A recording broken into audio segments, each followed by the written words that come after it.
shine like Eldorado's gold.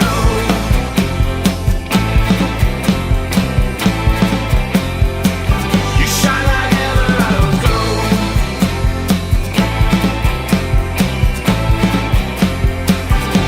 You're something to behold.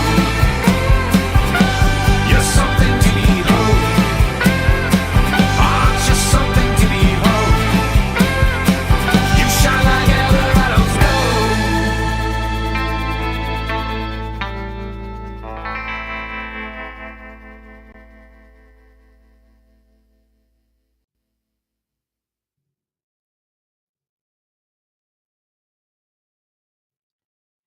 That's Newport Electric. Those guys are from London, Ontario, Canada. They are recipients of Forest City Music Awards, and they've got a great sound right now. They're releasing this sort of rock Americana album that's been coming out in little bits and bobs. We started last year releasing the very first single that came out, did extremely well. It's called Bad Idea. And when it first came out, it garnered about 14,000 streams. It was a cool tune that should be on a Quentin Tarantino movie. If you haven't listened to it, you should hear it. It's got that real Quentin Tarantino feel to it. It's got that vibe that it should be in one of those movie soundtracks. Even this one, Eldorado's Gold. I mean, that'd be a cool song to have in a Western. So anyway, we're always looking at all this stuff that comes out by our artists, and I'm always looking at where can we pitch this to? Where can we send it out to? Who's willing to listen to our artist music, and who might be willing to put it on their movie soundtrack? So we're always shooting for that. We're always shooting for finding them an organic audience, but it is always the artist's responsibility to sell the music. It is their product. It is our responsibility as a record label to get it in front of as many people as possible. And after that, it's up to the public to decide whether it's worthy of their ears to listen to. And here's a really interesting fact that I came across today in doing some research, and that is you have about 18 seconds to sell people on your music. That's how quickly people's brains lock into a track. So if you are going to pitch your music, there's a few things you can do. And if you're thinking about this for success, what you want, and I can't be all things to all people, and not every independent artist would need to be on my label or wants to be on my label, because if they can do it as a DIY, all the more power to you. If you can do it, plus do all the other stuff you do to keep your band together, I say have at it. But what I'm going to tell you is that take that 18 to 20 seconds of your song that slaps the hardest, and that should be the 18 or 20 seconds that's part of your reel that you use to promote your music, because that's when people are going to lock onto it. So if it's, the 2 all beef patty, special sauce, lettuce, cheese, pickles, onions on a sesame seed bun kind of thing, it's going to probably stick with you, and it's probably going to stay there.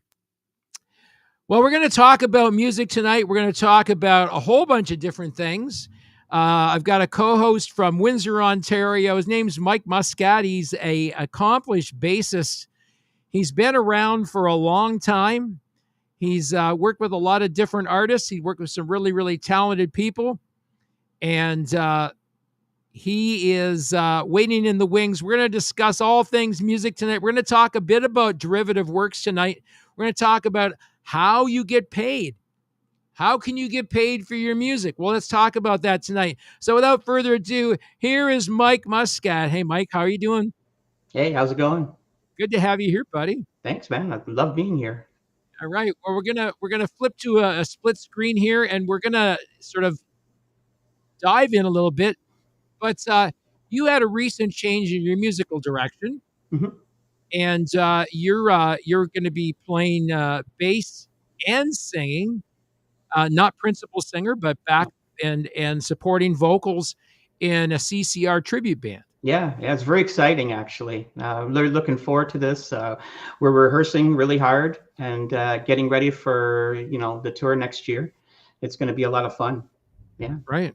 Well, Uh, I like I said, I just want to come to one of those shows with you, and I'm looking for that all access pass so that I right. can check you guys out from all angles and see how you work as a band. You described to me sort of how things came together, and the fellow that runs the band, Dave. Yeah, it's Dave Fogarty. Yeah, is So that his real name, Dave Fogarty? yeah, so he likes to go by that. So we're gonna, he's definitely he's an amazing musician, amazing artist. His vocals are, I get goosebumps every time. So he's the long lost brother of John Fogerty. Yeah, it's pretty amazing actually how he's so accomplished as a vocalist. It's wonderful, and it's a Well, joy to be with. So the band's called the Dave Fogarty and the Commotion. So the three of us are the Commotion, and it's a theatrical performance, a tribute to the CCR and the music, and it's beautifully set up. The songs of how we performed them are when they were released, all the way okay, so chronological. chronological. Yeah. So when we do two acts, so we have a first act and then a second act, and then at the end we do an encore, and it's wonderful. It flows beautifully. Have you ever seen Cam Grant's Full Petty Fever? I can't say I have, to be honest with You you. got to check it out. Cam Grant's Full Petty Fever. If you want to see the closest thing to Tom Petty, that is the act you want to see. Wonderful. Full Petty Fever. He has a complete theatrical show, complete with a lot of audio visual stuff going on during the show. So these tribute shows have become a really great thing as some of the artists have aged and are not necessarily touring anymore. Right. And for diehard fans, this is the next best thing to seeing the real deal. Well, exactly. I mean, I think we just heard, I think recently, that John Fogerty was saying that next year is his last year touring. Right. And so here we are, and we're having an opportunity to give an audience, because the audience is still there, right? So maybe I'll finally get John to come on the show. I've been back and forth with his publicist. Now you've already been helpful. You've helped secure a couple of future guests on the show. Billy Sheehan is going to be a guest on the show. Yep. Jimmy Burkhardt, Jimmy, yeah.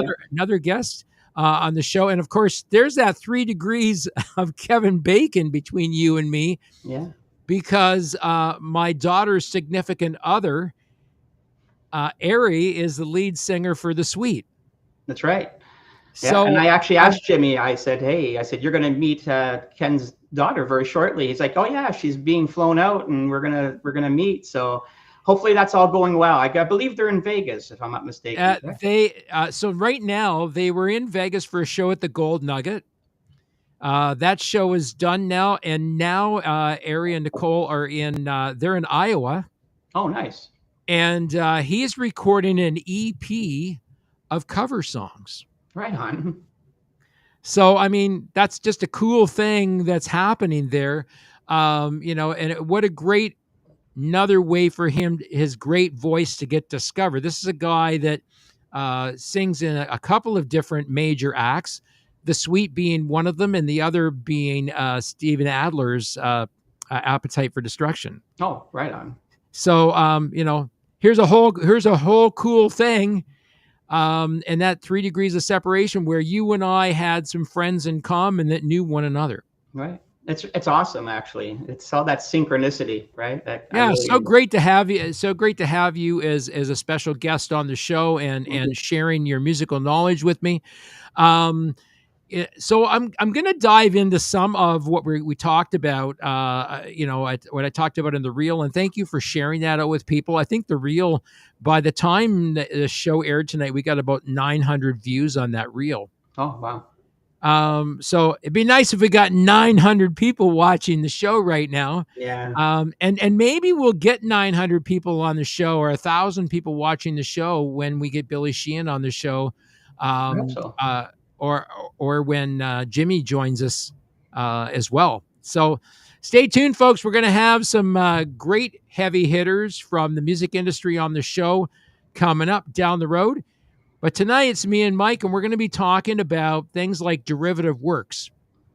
And we're going to be talking about how you get paid for your music. So one of the things that my record company does is we act as basically a music publishing company for the artists that are on our label. Right.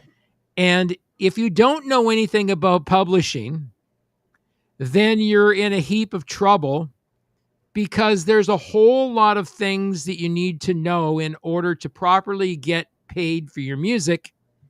And, we've had some really, really great results where we've been able to get huge returns on investments for artists, as much as 600% return for the front end investment that an artist has when they come to us, and a 600% return in less than a year. That is amazing. Yeah, it's an amazing return, and it's the result of a number of marketing strategies that we employ here as a record label in terms of how we push our artists' music out there and get them known across different platforms. Now, people can say what they want about Spotify, but it is the largest platform in the world for people to get discovered. And everybody whines and bitches and chews about how poorly Spotify pays, and yet they pay better than most other download and streaming services. That's right. Which a lot of people don't really know, because they don't really have those comparators. I see it all the time. And I see it in the form of spreadsheets. So I have this thing from my distribution company. It's called Excruciating Detail. And it shows me right down to the fraction of the penny how much an artist is making per stream. Wow. Now, there's about 160 or so download and streaming services in the world as we know it. And Spotify sits somewhere in the middle of those that pay the best. In fact, there's a number that pay the worst. In fact, I think it's recently ranked last, is YouTube. Really? Which surprises a lot of people. A lot of people don't realize how poorly YouTube actually pays. So there's two forms of YouTube. There's also YouTube ads. There's YouTube Red, and there's YouTube Music, which are places we publish artist music to. And we also can earn music off of platforms like Instagram, right, Snapchat, TikTok. And there's some other beta services out there that are now platforms similar to TikTok where you can publish music. And a lot of people aren't aware of those because they may not have access to those beta test sites for streaming. In order for you to be able to stream your music, you have to sign up with a distribution company. That's right. Right? Learned that. And unless you're signed up to a distribution company, you do not have access to those markets. Now, you can make a decision right up front that you're not going to publish your music on Spotify. You don't have to publish your music on Spotify, but I can tell you without a doubt from personal experience, it's a huge mistake because you're risking a lack of discovery, a lack of reach, and also a lack of engagement.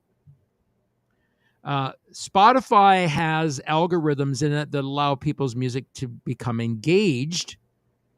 And you and I've talked about that off camera, Mike. We've talked about that. And it's a learning process. It's not something that you just know right off the hop. No, you don't. As an artist, it's very tough because, we don't know. A lot of us don't know, right? We write a song, we produce it. We think we did a great job producing an album or a song, and we want to make it a big hit. We want to get the exposure. We want the discovery. And then we don't know the process, the coding, and everything that goes along with it, everything that goes behind the scenes that's embedded that we just don't understand. Yeah, and really, I mean, one of the reasons that our label exists is to free the artists up to continue their creative efforts to make a better and better product, Correct. right? You have the good fortune of cutting your teeth locally with a band called the Rose City Rockers. Yeah, it was great. Jimmy's a great producer. He produces Absolutely.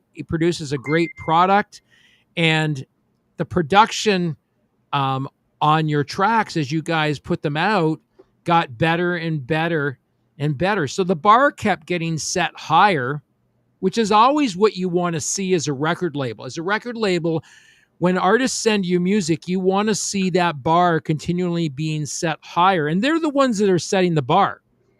That's right. Like, I don't set the bar for the artist and say, oh, this is what you have to achieve. And I always tell people, don't put everything out on your first track. That's right. Right? Maybe your best track is not the first track to be released if you want to show people professional growth. Right? You can join us over in the chat room, folks. If you got questions, you can pose them up there. We'd be happy to try and our best to answer them. But these are ways we're talking about that artists can get their music heard, get their music published, and get paid for it. Now, there are a number of collection societies that artists don't even know about, are not aware of, and there's some that have gone through several points of rebranding. So maybe you heard of this one, Mike. Have you ever heard of Connect Music Canada? I have heard of it, but I never looked into it, to be honest. Yeah. So Connect Music Canada is a they existed as a licensing company that licensed artists' music so it can be used in a whole array of things. So it can be used by internet radio. It can be used by a whole bunch of other different platforms to play an artist's music. Now, Connect Music Canada rebranded as SOPROQ, SOPROQ. Anybody know about that one? Right? And so SOPROQ now recently rebranded as Panorama. Okay. So these now there's something weird going on with your sound, and I can hear it on my end. If anybody can hear it on your end, let us know. Mike's sound is acting kind of weird, but once in a while my sound card here acts stupid, and it's nothing to do with what you're doing on your end, Mike. Okay. On my end, everything sounds great. So. Yeah, it could be just in my headset, which is great. But if you guys hear anything there that doesn't sound right, let me know, and I'll have to momentarily reset my sound card. So I'll go quiet for a minute, but Mike won't. So there we go. I can entertain them. Yeah, it's still acting goofy. I should have reset it beforehand. I don't know what's going on with it, but every once in a while my sound card goes wonky, and I think it's starting to go. Okay. So one of the things that we're going to talk about tonight are things like they're called derivative works. So, Mike, if I was to ask you what a derivative work is, would you have sort of a textbook understanding or a working knowledge understanding of that term? I would have a basic understanding of it. I know derivative works is just creative work based on existing music. That means, basically someone took a song, a movie, a book, or any kind of creative work and adapted it in their own way. Examples are remix of a track, a cover version with changed lyrics and arrangements. That's probably a version of a derivative work for how I understand it. Sampling, like sampling a hip hop track or an electronic mix. It's probably a version of a derivative work. You can even translate a song from a different language. Exactly, exactly. So that is one of the things that we're talking about when we talk about derivative work. Uh, it can be any form of your music that you published, Right. right? That ends up, oh, Star's watching the show. Thanks for watching tonight, Star. Much Oh. appreciated. It's great to have friends watching the show. It's Yeah. awesome. Thank you very much. Appreciate giving us the thumbs up on the sound. Like I said, it was probably just in my ear that's acting wonky. I reset my sound this end, and everything seems to be working fine now. So a derivative work could be any format of your music. Now, here's the kicker. Do you think you're going to get paid for that derivative work if your music is not properly registered? Absolutely not. Not a single penny. Or as my friend George Millette calls it, one thin dime, Absolutely. right? Not a Uh, chance. people are always like, did I earn any money off my music? Well, the question about earning money off your music is A, how many people are you engaging with your music? Number one, right? Right. Where is your music been published? How many different services is your music published on? The one thing that I can tell people without a doubt is that we publish to about 165 different markets. And last year, artist music was heard in over 175 countries. Right. So that alone tells me, a great deal of things. And I'm going to give you an example of when you do mass global distribution. Mass global distribution is a really, really important thing because what it does is it gets your music onto several different places that it would normally not find itself Right. if you just used a sort of a limited streaming service, right? Correct. So I'm gonna just use this as an example. One of our artists on our label, for example, I'm going to go to their audience right now, and we're going to look at um, the locations Okay. where their music has been heard in the last 28 days. Okay? Sure. 40 different countries in the world. Wow.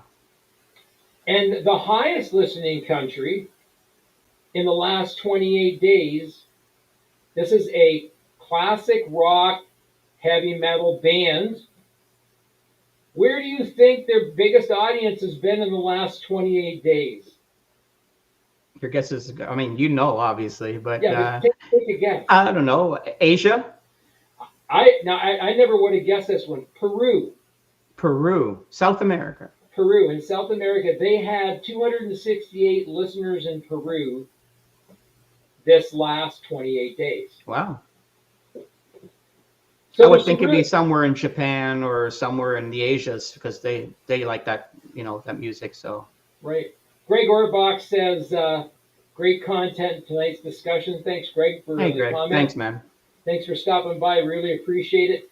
When we talk about where artist music is heard, the important thing is getting it out. So in this particular artist's case, their music got heard in several different countries over the last 28 days, right? And if I go down through the entire list over 28 days, okay, Mm-hmm. it got heard in 107 countries in the last 28 days, their music. Wow. Now, do you ever heard of a country named Namibia? Yeah, me. No. Now, I never heard of it either. Now, I've heard of Tunisia, Tunisia, yes. That's not right? far from my motherland because I'm from Malta. So Right. It's been heard in Tanzania, really, Liechtenstein, Lebanon, Jamaica, Armenia. I mean, Liechtenstein, really. these are places that your music would never be heard if Right. you were strictly releasing it on CD and vinyl format. Oh, absolutely. So the great thing about the digital world, is that it's opened up new markets to artists where their music can be heard in places it would never have been heard before. Exactly. So I'm going to go to this derivative works thing. You gave a really good overview of derivative works. It's based on pre-existing material. That's It right. incorporates elements of a previous work, but also adds to new original material. Correct. Right? It also can transform the original work through significant changes. But here's the thing about a derivative work. A derivative work requires permission. Correct. As soon as you publish your music on a download and streaming service using any publishing service, I'm going to say this again, using any publishing service, you go to your terms of service that you agreed to when you decided to use TuneCore, or you decided to use Ditto, or you decided to use CD Baby, or you decided to use DistroKid, or any of those. You agreed to allow your music to be used in derivative works. It's right in all their contracts. Don't blame Spotify for this. Spotify is not the big bad wolf in all of this. It's your No. distribution service. That's right. And if you don't agree to those terms, guess what? You No. can't distribute your music. No. Can't distribute it. Right. Derivative works don't just include somebody taking your work and reusing it. Derivative works also allows the streaming services to take the 25 or 30-second preview snippet from your music and use it as a preview on their download and streaming service. That is one of the things that's considered a derivative work. Correct. Now, do you think you get paid for that? No. You do if it's a certain number of seconds long. In the seconds. Yes. See, that I Yes. didn't know. So typically, a stream counts as about a 30-second listen, Okay. and it means that you've listened to a significant amount. And I think it takes into account that on average, right, the average track is 3 minutes and so many seconds long. Right. So I think it takes it into that account. Now, that's something I could do some research for on a future show for us to talk about, because it's interesting how a stream gets counted, right? Right. What constitutes a stream on any streaming service? But in order for you to get your music on any streaming service, Mm-hmm. you have to agree to allow your music be used in derivative works. And it's in all of their contracts, Right. all of their terms of service. So don't blame Spotify for this. This has nothing to do with Spotify's terms of service, because no one has an exclusive agreement with Spotify. In fact, there's a number of people who over time decided they were going to pull their music off Spotify. Most notably Neil Young, Really? who now interestingly put his music back on Spotify. That's interesting. Well, because It makes sense, though. all you've got to do is look at that loss of revenue, baby. Yep. It's For sure. those 16ths of a cent add up in quantity, Right. right? You and I did the math on this one. I think you and I had a conversation off camera, That's right. and we talked about what is a 16th of a stream pay for a million streams? What do you think it is? Oh, I can't remember what we were saying, but we were talking about some numbers there. Yeah, a million streams on Spotify is likely going to yield you somewhere in the neighborhood of $16,000. I was going to say, yeah, that's right. But if you got 10 million streams, that's $160,000. Now multiply that times 10 tracks on the average album. That's right. Now you've just earned $1,600,000 That's correct. for 10 million streams off every track on that album. So, something I've said this before to people is the power of 1,000. Do you remember me using that term? Yep. And when I use the term of power 1,000, you need 1,000 engaged followers to stream That's and right. download and share your And music. share the music. That's right. That's all you need. If you had 1,000 dedicated followers and you put a call to action to those 1,000 followers and said, Like at a live show. yeah, live show, pull out your phone and go, hey everybody, go on over to Spotify and hit the follow button for our band, or for me as a solo artist. Follow us on Spotify. You will get notified every time we release new music. Now we're going to do another call to action. We're going to ask our dedicated followers on Spotify to stream our song one time on day one. That's 1,000 streams on day one, That's right. right? What do you think happens to the algorithms? It goes Yeah, your music goes way up. way up there. I'm gonna Google something. Um, I'm gonna say how many tracks. I don't know if it'll give me an answer. I'm gonna use old Google. Sure, go for it. Uh, I'm gonna say how many tracks were published today on Spotify.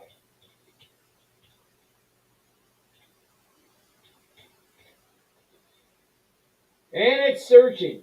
All right. It's impossible to know the exact number of tracks published today, as Spotify does not release real-time data. But estimates suggest that over 100,000 tracks are uploaded daily to streaming services. Wow. 100,000 tracks. That's Now- amazing. Now, Mike, when did you start playing music? I started at 9 years old, but 11, I would say, when I was Okay. playing guitar. And when did you start playing in a band situation? How old were you? I would say 18. Okay, when you were 18 years old, were there a lot of bands out there? There was a few, good amount of people locally, but not crazy amount. How many people did you personally know that were in bands besides you? Oh God, at least 15, 20 people. Right. Right. Now, how many do you think that number has ballooned to? I don't think I could come up with that number. Right? It's probably 150 people. You could probably name 150 people that you know now Oh, absolutely. that play in bands. Without even thinking twice. Oh, Brent. He says, "Dear Ken, your room mic is on and not the mic you're speaking into." Thanks, Brent. I thought maybe things changed when I flipped it out of there. Let me just take a look here at my audio and see where it is. Oh, it did. It defaulted to my camera mic. Brent, thank you so much. There you go. That's probably much better. There you go. On USB. Oh no, that's a USB camera still. Let's go. USB audio. There we are. That's better. All right, more better, as my buddy H says. He says it's more better or more gooder. More gooder. So that number today, you know, when you were 18 years old, and that was X number of years ago, fast forward to today, and that number is probably 10 or 20 times that number For sure. now. So, you know, people that you knew played in bands, I bet you could probably name 200 people. If you just sat down and made a list of people you know play in bands, you probably could make a list of 200 people. Yeah, now, yeah, especially I've been in the circle again. I could probably come up with 200 people easy. And that's because everybody is in a band now. Yeah. And everybody can publish music. Now, the downside of that is that there are no gatekeepers for quality music at Spotify and iTunes and all those other places, right? So the downside of it all is that your product gets treated the same as everybody else's, unless you've got somebody that's cheerleading your product for you, Right.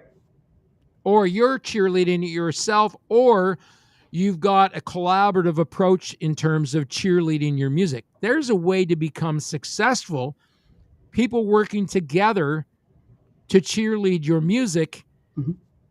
and again, it's, as an artist, it's your product.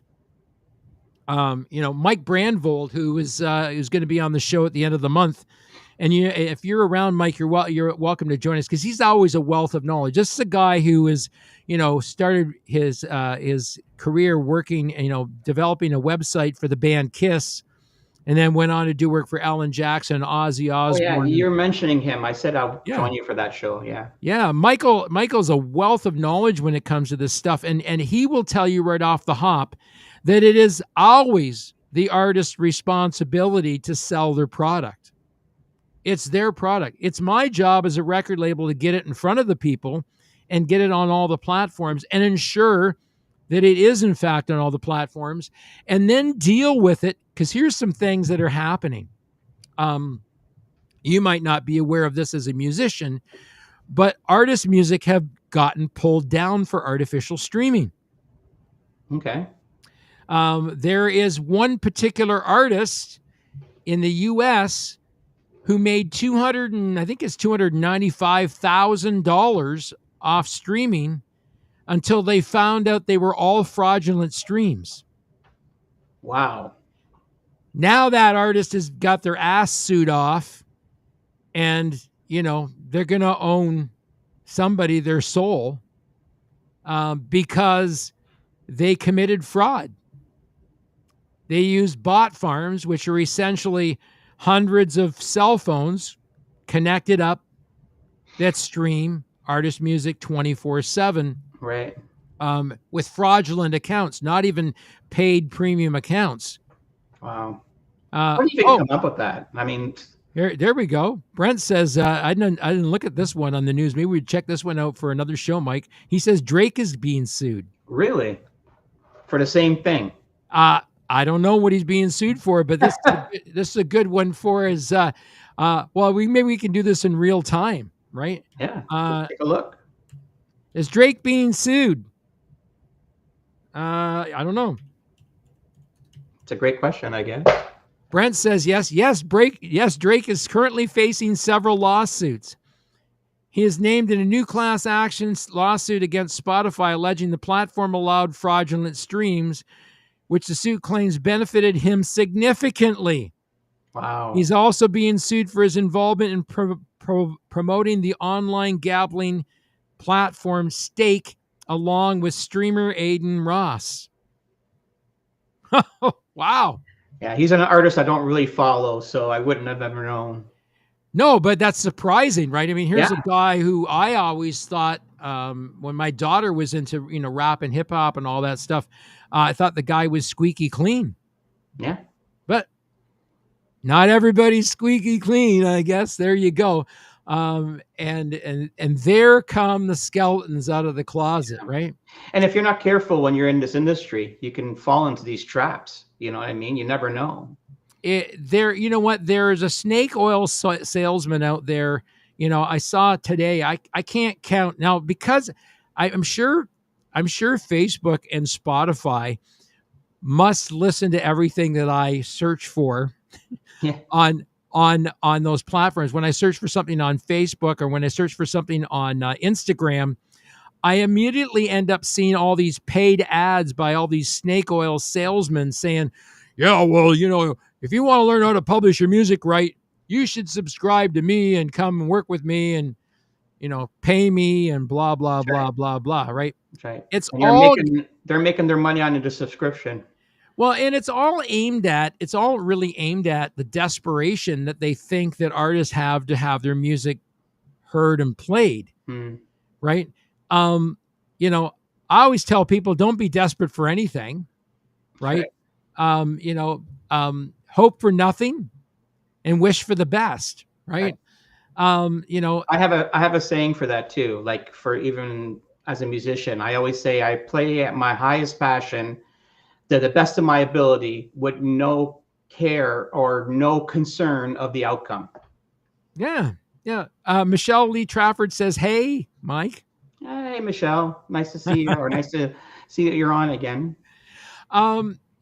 So those are some things that cover derivative works, remixes, samples, arrangements, translations, parodies. Mm-hmm. Okay. So technically, the person doing a parody on your music even has to get permission. That's Now, correct. like I said, as soon as you sign up with a download and streaming service uploader, Correct. right, which is essentially a publishing company that publishes your music, your tracks, you are agreeing that your music can be used in derivative works. Now, if your music is properly registered, and you and I talked about this before, the metadata is extremely important. There are things like artwork that need to be embedded in tracks. There are things like work codes that need to be embedded in those tracks to ensure that they are protected, right? Mm-hmm. And so those things are like really, really super important to artists. And if they don't take care of that themselves, their music is not protected. Right. If their music gets used in derivative works and they do not have their music properly encoded Encoded, yeah. and protected, they may be missing out on royalties. Absolutely. Now, can you imagine if you've already pre-signed an agreement through your distribution company for derivative works, that means that someone very famous could take your song and re-record it. Yep. And they could make you very wealthy. Mm-hmm. But they won't make you very wealthy if you didn't have your music properly registered. In fact, right. your royalties could find themselves in what they call black box royalties. That's a term used for unclaimed royalties. I think right now in black box, there's upwards of $2 billion of unclaimed royalties. $2 billion. That's insane. And everybody gets pissy because billionaires, won't help out the common man. But there's billions of dollars left on the table because people did not properly encode their music, and royalties rights societies don't know who to pay for those royalties. So they end up in black box royalties or end up in unclaimed royalties. We were able to find that for one of our artists that's on the label. Really? When they signed up to a royalties rights society and registered their catalog. Now, that's a painstaking process because that means that you have to register your digital masters with a royalties rights collection society. That is a painstaking process. Now, if you do it from day one, not so much, right? Because it's just track by track by track. But if you got a back catalog of 500 titles, can imagine that's going to take you a long time. Labor intensive there. And if you're not computer savvy, or as Brent Durner calls people that don't know this stuff, he calls them internet spodes. Now there's a guy who knows a thing or two about writing music. Oh, yes, he does. Right? 2 platinum albums, 4 gold albums. There's a guy who knows something about writing music. And if you don't know music, go over and listen to My Wicked Twin. We're upwards of 6 albums now post Helix that have been released by Brent Durner's My Wicked Twin. Wow. You might want to check it out because some of it's very earlier on in his solo career, and then his latest album called Nobody Approved, which is not fully released yet. And there's a great video he did for Nobody Approved. We're going to put that up on the show here one night. And it's all about a lament for the band not being inducted into Canada's Walk of Fame and not being inducted into Canada's Music Hall of Fame. Now, here's a band that shaped the landscape for a lot of other bands that came after them. Absolutely. They were the first band that I know of back in the 70s that played all the way from the East Coast to the West Coast solely on the bar circuit. And Brent will tell you they slept in some really nasty places. I could just imagine. You know, But that's what you do for your art, right? yeah, and those are the sacrifices that people made in the early days for their art. Yeah, he's worked really hard. I mean, that band, come on. I mean, yeah, amazing. And he still works hard. I mean, he's still doing it. Those guys have always worked really, really super hard. Brent will say that he made more music as a carpenter than he made playing music. So, and him and another friend of mine, Caleb Duck, they're both carpenters, and I He's call with them right now, isn't he? Yeah, I He's call them touring my. with them, yeah. He just finished touring with Helix, and Yeah. I call him and Brent my favorite guitarpenters. Guitarpenter. Yeah. If they can, they build some awesome stuff. Him and Brent build some awesome stuff. Yeah, I've and seen Caleb and I just became friends on Facebook or whatever, and Yeah. I've seen some of his outside work, like outside the band stuff. Yeah. Amazing. Duckcraft Homes. He That's builds right. some really great stuff. Brent Durner, framed homes for years and just did a massive addition on his home. Caleb helped him with some of that work as well. Nice. So, I mean, these are things that people are talented at doing, Mhm. right? Stuff that they do on the side. They're not just musicians. And I'm sure you're not just a musician. Well, kind of am now, but I did work in the in the airline industry for years, so Right. that's where I was. But yeah, And there's also a rumor that you learned to ride motorcycle recently. yeah, I did for actually I have a lot. I got Jimmy to thank for that. He, when we did the music video for Cowboy Blues, I had to learn how to ride a motorcycle. Yeah, You learned to ride a motorcycle for the video. for the video. Yeah. And you didn't dump the bike. No, I was trained well, and but the video crew were like, we built this whole video around your capabilities, so you're not going to have to get out of first gear if you don't want. So, but I actually did. I actually got up to third gear in one of the scenes, so it was pretty positive, And then I got the bug. I was like, for a little while there, I'm like, I gotta get a bike. So. That's me, brother. When biking season comes, I'm on the road. Yeah.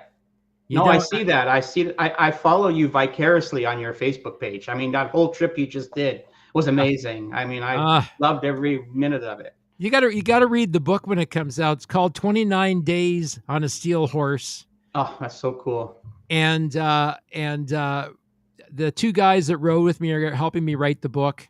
We've got so many great memories. Everybody journaled every night of the trip.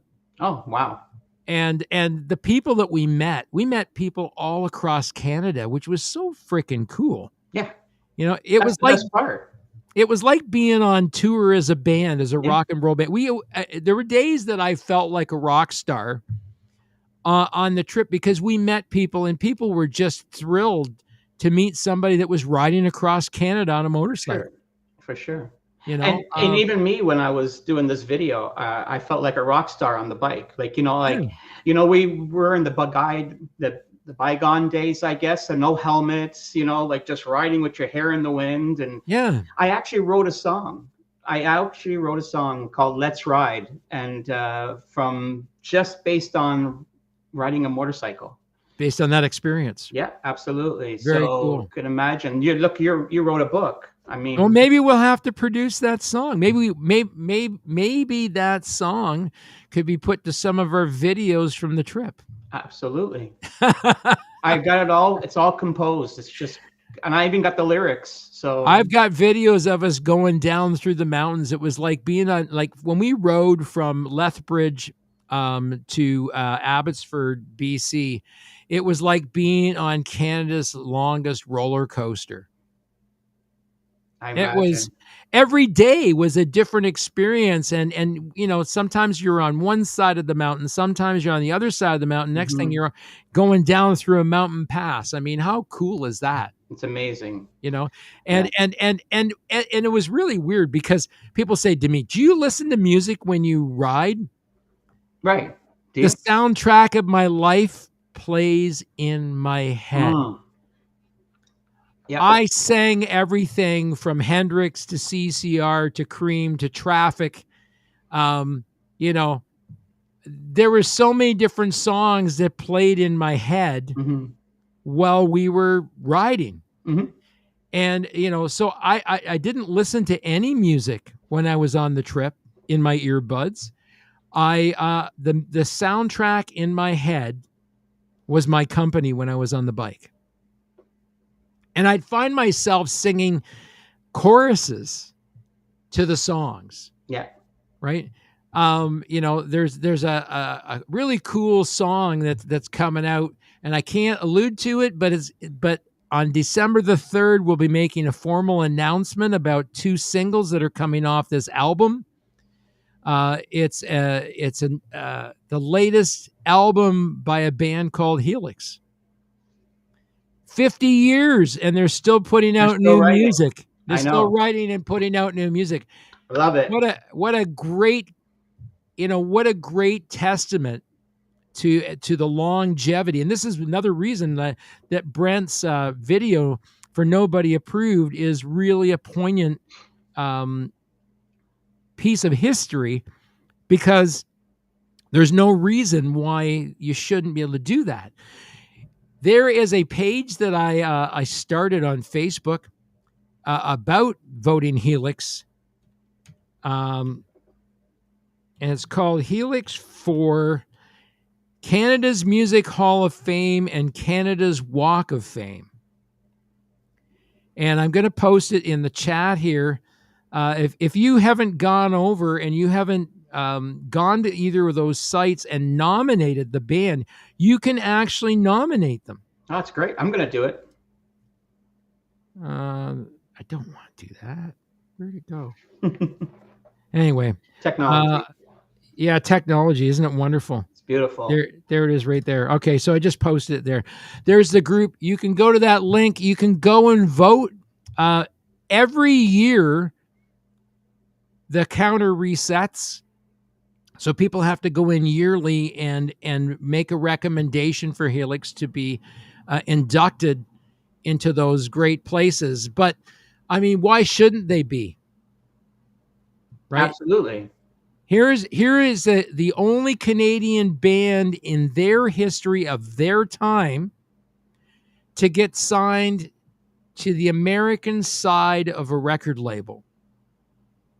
That didn't happen. No. And they got insane budgets for videos. Mm-hmm. Right? I mean, they got insane budgets for videos that, they filmed videos down in Hollywood back in the day. Think of the time period that they did that. Yeah, we're talking like 80. How many years ago, right? We're talking 1980s. And even some of the videos now, they were formatted for, square box television. They weren't large form factor videos. They were, they were formed for video of the day, and they were on heavy rotation on MTV and Much Music and other stations on television when music videos first arrived on the scene. Right. So, these are things that people don't understand about different ways that you can market yourself and different ways that you can be paid for your music. Right. These are great things. Now, how can I get paid? Well, first of all, rights holders have to be identified. Yeah. There's a few ways. Yeah. There's lots of different ways. Yeah. First of all, you need to register your work. That's number one. Right. And so if your music is not registered with a performance rights organization like ASCAP, BMI, CSAC in the US, or SOCAN in Canada, there's your start. But that is only just a fraction of where your music needs to be registered, because that's really just the publishing rights. That's right. For your music. That's the written works. That's right. Michelle says, yeah, back in the 80s, Helix and I used to listen to them when I was in high school. I still listen to them. Well, you're going to love the new album, Michelle. And Brian introduced it on their tour. But we have been sworn to keep it under wraps right now because the press release goes out December 3rd. Right. And then after December 3rd, because Paris Records, Tom Mathers of Paris Records down in Texas, I believe, has picked up the physical distribution rights for the CD. And Tom distributes all across the globe Right. on CD format. And there are a lot of record stores that still sell CD format, believe it or not. Wow. I know. It's hard to imagine. And Tom does a great deal of work for a lot of people. So Tom Mathers from Paris Records, check him out on Facebook or wherever Tom has himself set up for socials. There's a guy who's really smart, has forgotten more about that stuff than I'll probably ever know. And he's been doing this stuff for a while. So they'll be doing a formal announcement December 3rd. And then after that, the gloves come off. We'll be able to, talk about that. That's great. I feel like we've really just sort of scratched the surface. Well, yeah, because you think about it, like we're talking about right now, how you get paid. I mean, there's like sample licensings, there's remix licensings, Right. There's sync licensings, mechanical, like you and I've talked about. There's sort of so many ways that you can get paid, but the caveat is, you need to make sure your work is protected. And it's protected and it's registered in all the right places. Correct. Because that's how you're going to find all these different revenue streams. What boggles my mind is that artists on the label don't sit down with me at the end of the year to look at where their music has been distributed and where they're making the most amount of money, where their revenue is being earned from, or the lion's share of their revenue is being earned from. To me, that's really important because those are markets to be exploited. Absolutely. If you aren't finding those markets to be exploited, you're losing out on huge opportunities. That's right. That's right. And, when you release that song, it needs to be going to the right streams. Like it's got to be going to the right places, Right. in order for it to get picked up, to get recognized, for you to get the revenue that you're looking for. Right. If not, it's just drifting in the space, and not really doing anything. I mean, it's happened. I've had that experience. So coming up, where we can expect, hopefully, maybe we get Dave Fogarty on the show. I would love to have him on here. Trust me, I'll be talking to him about it. Of Dave Fogarty and the Commotion. We've been talking to 1/3 of the Commotion here. There's 4 of us. Is that 1/3? Oh, yes, the Commotion. That's right. There's the 3 That's of right. us. You're the Commotion because That's you're right. Dave That's Fogarty. right. That's Yeah. right. You're 1/3 of the Commotion, That's and correct. and so we're going to be talking about that when we have him on the show. We're at the top of the hour right now. I want to really thank you for joining me this week, Mike. Stay here with me because we're going to go off camera in a second. Okay. Is there anything you want to say to people before we leave? Absolutely. So All right. I'm going to put into the comments, I'm going to put in the Dave Fogarty and Commotion Facebook page, all our links, the website, and I think Instagram. I'll put all 3 of the links on there so you guys can check it out. Okay. Come and check it out, and you'll see what we're going to be doing in the very near future. Yeah, it's going to be great. It's going to be great to see what you guys do with that that whole thing. It's going to be a great show. Yeah, I'm excited to see what's going to happen with that as time progresses, because this is a new thing for you, and I'm really looking forward to see where you guys go with that, Michael. Well, thank you, Ken. I appreciate that.